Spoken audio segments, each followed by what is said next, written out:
Hey guys, this is Josh the Train Fan, and in today's video I'm going to be describing the September 14th Fresno train show. Now, most of the pieces of equipment you see going by the camera are actually pieces of equipment I got from this show, and in just a little bit I'm going to show you the layouts and the vendors that I filmed here, including some very impressive displays and some really nicely detailed layouts. So let's jump right into it. As soon as I walked in the building, I saw this nice little figure 8 N-scale layout with a BNSF SD9 leading a small local train. This layout has made quite a few appearances at numerous train shows, including Tulare, Turlock, Bakersfield, and now Fresno. This layout shows the true beauty of N-scale, as when it gets right down to it, this layout is no larger than a door. It shows the true beauty of N-scale because of how compact yet very nicely detailed it is. I see why people like to turn to N-scale now as well as HO.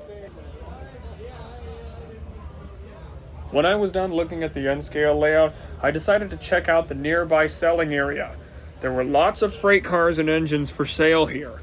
The vendor is a very good friend of mine, and I've actually bought from him many times before. The products he sells are very good. And naturally, I decided to grab from him again. A word of advice for all you motor railroaders is be watchful when these vendors start to replenish their stock, because you never know what they could put out there. Like these 289-foot flat cars that I got here.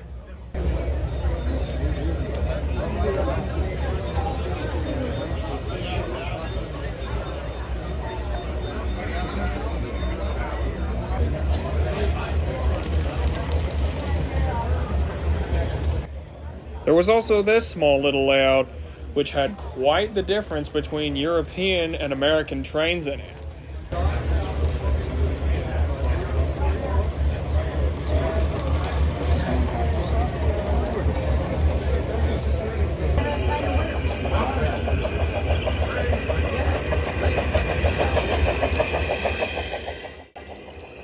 This was quite a meet to see. A Great Northern Alco switcher locomotive pulling an ore train while passing a Santa Fe and Disneyland Railroad passenger train. This was a nice little G-scale layout that these folks had assembled on a pair of nice white tables. Still a very good layout.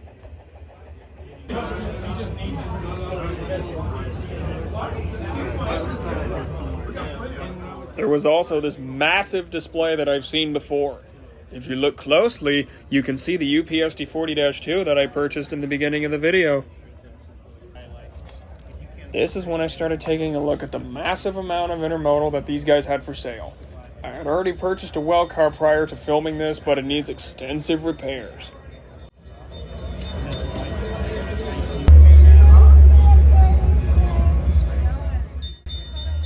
There was another small little N-scale layout nearby the intermodal station, and this one was heavily detailed and much larger than the one at the door, featuring a massive loop, a lake, and a mountain tunnel.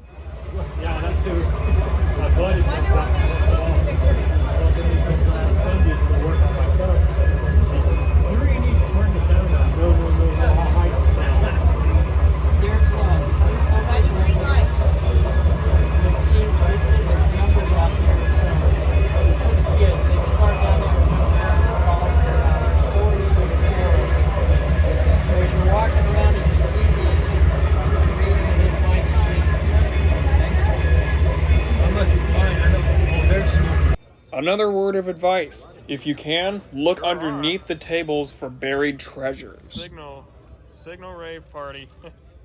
I think what struck me the most is that this old Southern Pacific gyrolite was here. It was a beautiful thing.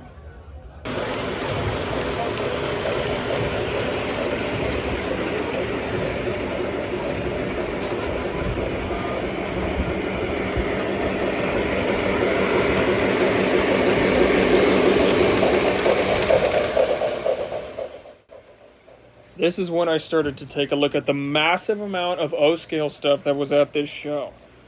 Naturally, there's a lot of O-scale stuff at any show that I go to because a lot of the people that go to these shows probably grew up with O-scale. O-scale is one of the most popular gauges for the people of that era. Also, a fun fact. Did you guys know that HO scale actually means half of O scale? Call me stupid, but I never knew that before the beginning of this year.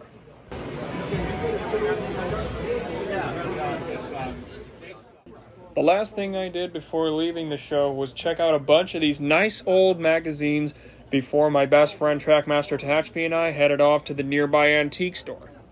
I was looking at this black with the white stripes. Yeah, that's the paint scheme. The antique store was filled with lots of nice HO scale cars like a WP flat car, a CSX air slide, and a WEPX Cole Porter Beth gun gondola. There was another nice neat feature in the antique store in the form of an old rotary beacon light from probably a Southern Pacific or Santa Fe locomotive. It was a very neat catch. To tie on to what I said earlier, there was also the second part of the gyrolight. Oh yeah, and I also picked up this. And then I had a case that was similar. There was a whole lot more stuff underneath what I displayed earlier. It was a lot of old roundhouse and Athearn Blue Box kits, mostly a bunch of 40-foot box cars, few gondolas, few passenger cars, so I decided to take a look in some of the boxes and figure out what was in there.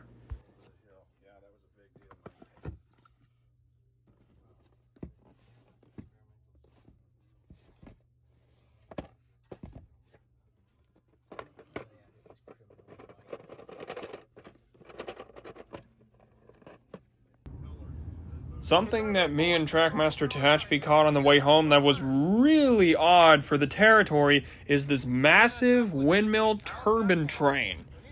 I did not expect something like this to show up here with brand new flat cars decorated for BNSF Logistics, which, yes, I did my research, is a subsidiary of the BNSF Railway. I had no idea that these windmill cars were coming through, nor did I ever see one before.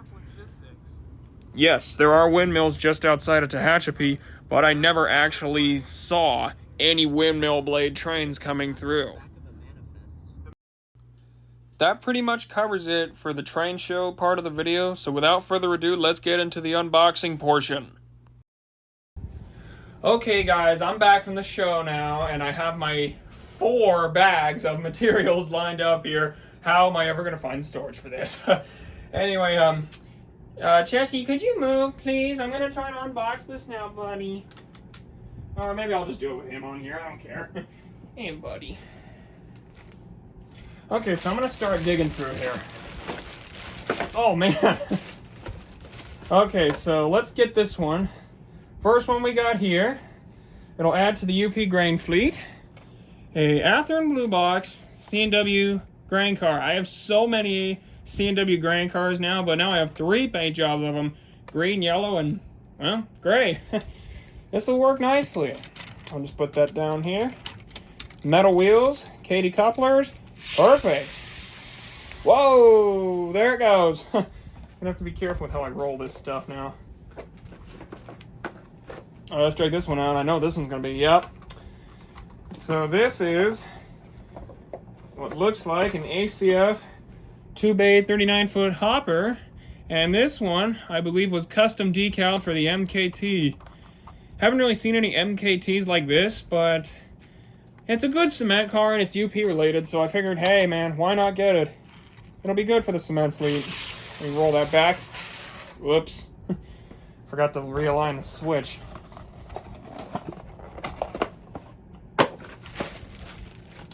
Okay, now let's get into the good stuff. So, what we have here is 1 out of 3.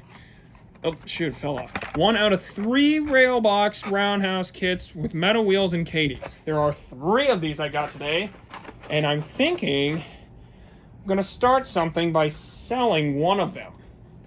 I'm going to start something where I tag some things up and maybe sell it on eBay for you guys to have if you want. Kind of like what one of my friends does. That's the same thing. So anyway, we have number 2 of 3 rail box kits from Roundhouse. I'll be assembling these shortly. let's see, the third one is probably in there still, but I'm just grabbing whatever I can out of here. All right, we got the good stuff. We have a TTX, MTTX, 60-foot flatbed. Let me just stick the brake wheel back on there, if I can. Anyway, this is going to be good because my wheel load can now have a home again. So I'll just put that down here and roll it back a bit. I got to get a lot of metal wheels and couplers for all this stuff. That didn't roll very far. Okay, anyway, I'll just keep going with this.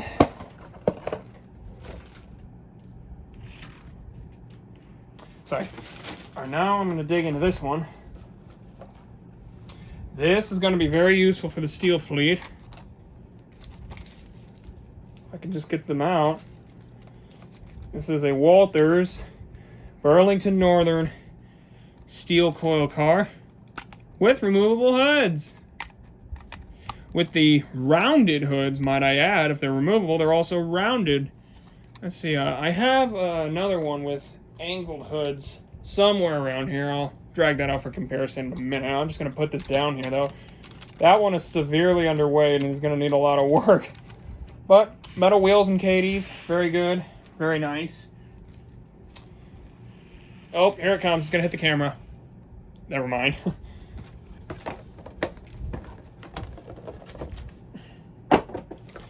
Okay, this is a heavier one, so I think I know what this one's going to be. Yep. So what we got here is a roundhouse 50-foot gondola, and it's got a custom designed metal load in it. I keep seeing these at like most of the shows I go to, so I picked 2 of them up this time because they look so cool. Besides, they're heavy enough to be NMRA efficient. Let me just push this back. There's another one like this in here somewhere. I'm just not sure where it is,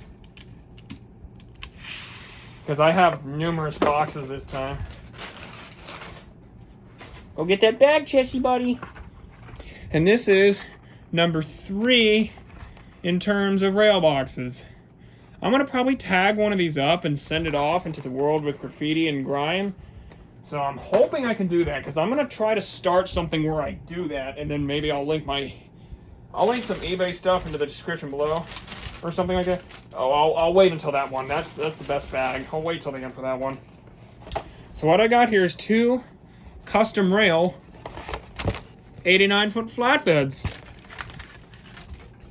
Now, I haven't really dealt with these before, so I think these are going to be fun to deal with. See, they're 89-footers. They're TT trailer train, standard TTX markings. I can put some containers and stuff like that on them. I can put pretty much whatever on these. I may make another rack load even. I've already made enough of those. Anyway, let me just put them down here so we can continue. Oh boy, where am I going to find the storage for all this stuff? And more importantly, how am I going to keep those flat cars on the rails? Okay, so we got some trailer hitches right here, but I probably won't be needing those. I'll still keep them in this parts box though, so I'm going to put my parts over here. I'm going to drag this other roundhouse car out. Okay, this is a nice tank car that I got here. Nice little roundhouse tank car. It's a little damaged, but no biggie. I can fix this sucker up no problem. Oh man, there's so many parts in here. Oh, wow, okay. Yeah, this one's gonna need some attention for sure. This thing just decided, nope, I'm gonna leave now. Okay, yeah, this one's definitely gonna need some attention. Okay, there we go. See, I'll just put that down here and tend to it in a minute. Actually, you know what? I might just keep it in its box because I got a lot of kits to assemble. So I'll just keep that in there for now. Okay, we'll deal with that one later. Well, that's a business card I got from somebody. This is the other gondola. So I got another railgun style gondola. It's a BNSF circle cross black gondola, and it's got another of these awesome custom metal scrap loads in there. I'm gonna find how to do this and do the same thing because I'm trying to make gondola loads right now. So I'm gonna put that down right here and just push this back. Oh, geez, everything's derailing in the back. Hold on a second. Give me a minute. Okay, guys, I'm back. While I was gone, I did some work on the previous cars that I unboxed, so they're on the track, ready for display. And sorry, I'm a bit tired after walking around the show all day. So what I got here is a Roundhouse UP coal car right here. I'm gonna have to do some assembling on these next. I decided to build a UP coal fleet, so this is gonna be fun to build. I got one of several, so there's one. Here's the next one. We got number 2 of the batch. See, number 3 should be right here. Yep. We have number 3 of them. I'll be assembling these shortly. I may take another bit of a break. And finally, we have the last one. I bought all 4 of these cars that were available at the time, because some of these cars keep coming through where I am. Now that those are all done, let's get into the good stuff. Dragging into this bag. So what I got here, there's 5 of these. I got a TTX 48-foot Gunderson 5-piece well. It needs some work, but I'll get it fixed up and ready to go. That's the A unit. Here's the E unit.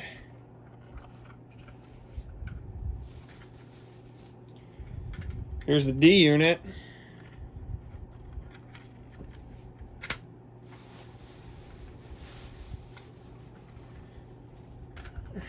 Here's the B unit. Where's the C unit at?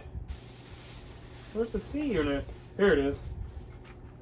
And finally, here's the C unit. One of the cars has a missing part, so it can't connect to all 5 of these at once. So probably won't see a demonstration of this car for a while, but it's okay. We'll get to that later. Still gonna be a good car. I've been looking for one of these for a while. I'm not exactly sure what it is for that matter, but it is cool. Now we're getting into the neat stuff, and I mean like really good stuff here. What I got here is an old Athearn blue box. This is a blue box because of the structure. A dummy UP SD40-2 snoot. I think this is actually the first and only SD40-2 snoot that I have on the roster right now. Doesn't have a back coupler because it busted off, but other than that, this is a beautiful unit, and even better, it's a dummy, so it will be working at the Geehams Club. Just gonna scooch that back there. And now we're finally on to the last bag. This bag I actually didn't get at the show. I got it at the nearby antique store because one of the vendors has a little thing inside there, and he invited us over, gave us a 10% discount on these things, which is awesome. So now I'm going to show you what I got there. What I got at first is this nice little Athearn, or Roundhouse, I'm not sure which, C&W Gondola. Very nice car, I really like it. It's going to be perfect to add to the collection of Gonds. Just going to put that down here.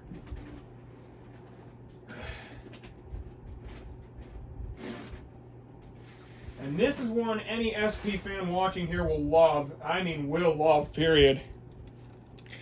An old Rio Grande coal car.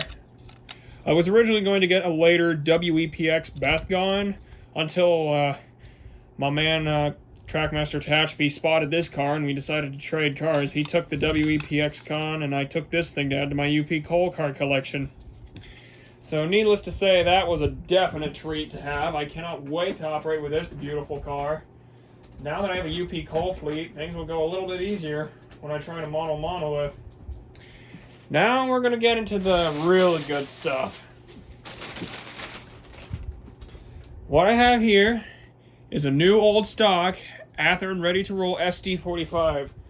It's technically a Union Pacific SD40M-2. You know how I am with these. So we're going to unbox this sucker, and this is new old stock. This has never been opened before. This is a brand new thing. And even better, it's got DCC sound on it.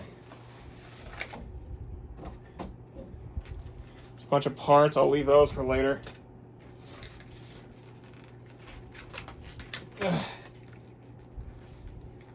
Ooh, all right.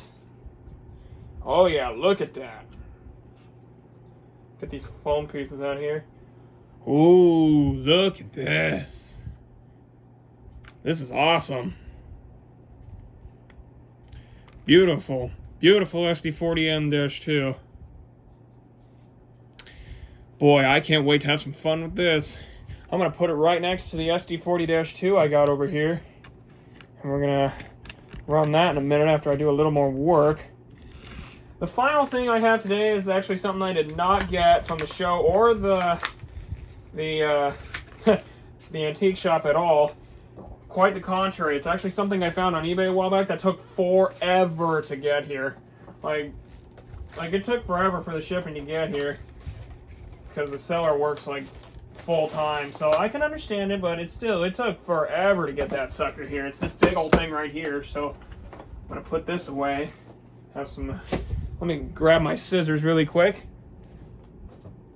And now we're gonna unbox this thing. Let me move the well car out of the way. So here we go.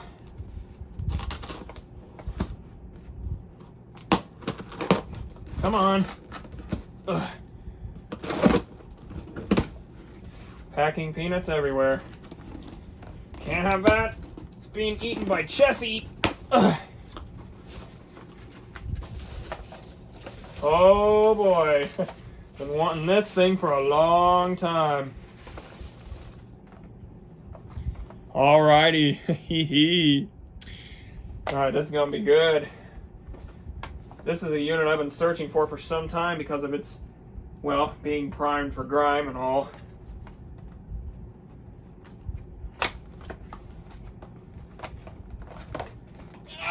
Ugh. Excuse me a second. Oh, this is tough. Oh my goodness, look at this. Oh yeah. The burned up BNSF AC-44. Been searching for this guy for a long time. Oh yeah. This is amazing. Finally I have this after years of searching. Now all that's left to do is equip this with DCC and get it on the road. But that'll have to wait till later because now I have a DCC SD45 to test. I'll be right back with that in a minute.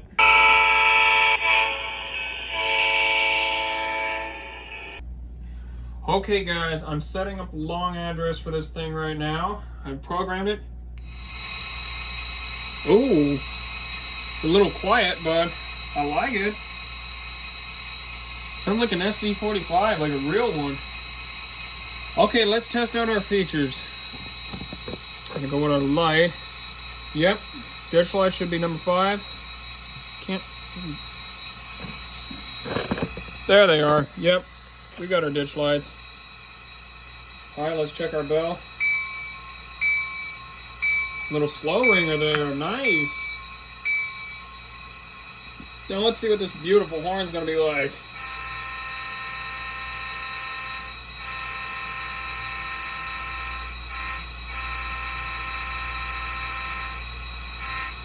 Alright, as per usual, button number 3 is a short horn because, of course, naturally this is an Athearn product.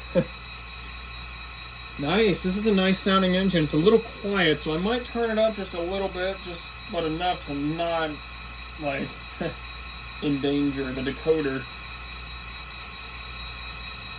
Hang on a minute. Let's pull it backward. Oh, come on. Yeah, a lot of my units do this here.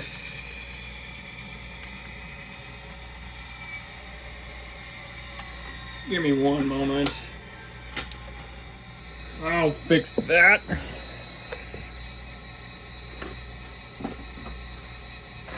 Anyway, I'm going to check the dynamic brakes.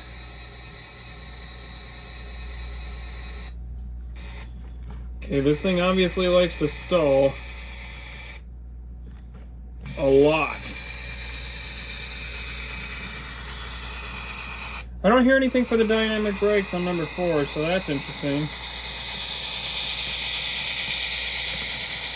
He's stalling less now than I'm actually running him. I guess he's been stored in this box for so long that he just can't run right. Come on, man, let's go. There we go. Now we're talking.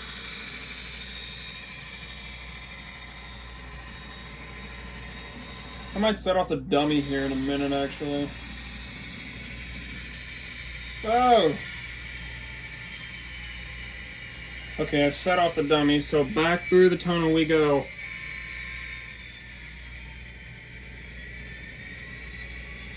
There we go. That's what I like to see.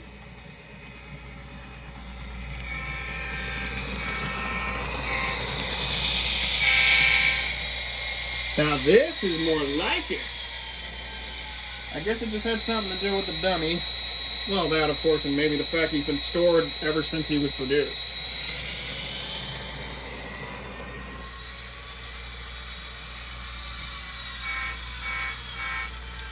Yeah, I think I'm going to definitely turn the decoder volume up just a little bit on this guy, especially the horn volume, if anything.